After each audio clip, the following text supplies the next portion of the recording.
ভাই বাজার থেকে মুরগির মাংস নিয়ে এসেছিল আর অল্প কিছু বাজার নিয়ে এসেছিল। যেহেতু আমাদের সপ্তাহের বাজার হাটে থেকেই করা হয়, তাই অল্প করে আলু পেঁয়াজ এগুলো আনা হয়েছিল।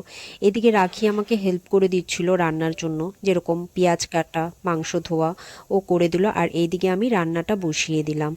রান্না কিন্তু আমি মায়ের থেকে শিখেছি, জানি না মায়ের মতন পারি কিনা, তবে চেষ্টা করি মায়ের মতন করে করার।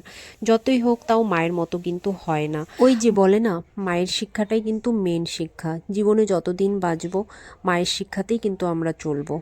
তাও জানি না কেন আমরা এই বাইরের দুনিয়া দেখে অনেক কিছুই আমরা শিখে ফেলি। ভালো যতটা না শিখি তার থেকে খারাপটাই কিন্তু আমরা বেশি শিখি। যাই হোক, দেখতে দেখতে কিন্তু মশলাটা কষানো হয়ে গিয়েছে মাংসের জন্য। এখন আমি এর মধ্যে মুরগির মাংসগুলো দিয়ে দিলাম। আমি সবসময়ই যখনই মাংস রান্না করি না কেন মশলাটা আগে থেকে খুব ভালো করে কষিয়ে নিই। মশলা নাকি যত কষবে মাংস বা যে কোনো রান্না ততই নাকি টেস্ট হয়। তো মাংসটা দিয়েও খুব ভালো করে আবারও কষিয়ে নিচ্ছি যতক্ষণ না পর্যন্ত মাংস থেকে তেল ছাড়ছে। আর এই সময় কিন্তু দারুণ গন্ধ বেরিয়েছে। আর আমরা কিন্তু মাংসতে সবসময় আলু খেতে পছন্দ করি, তাই একটু হালকা করে আলুও অ্যাড করে দিলাম। আর এই টাইমে কষা মাংস খেতে কার না ভালো লাগে বলো, তাই আমরাও দুটুকরো উঠিয়ে রেখেছিলাম কষা মাংস খাবো বলে।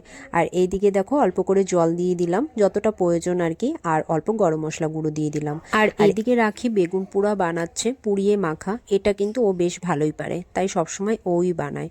আর এদিকে আমরা খেলা দেখতে দেখতে দুপুরের লাঞ্চটা কমপ্লিট করে নিলাম। দেখা হচ্ছে নেক্সট ভিডিও।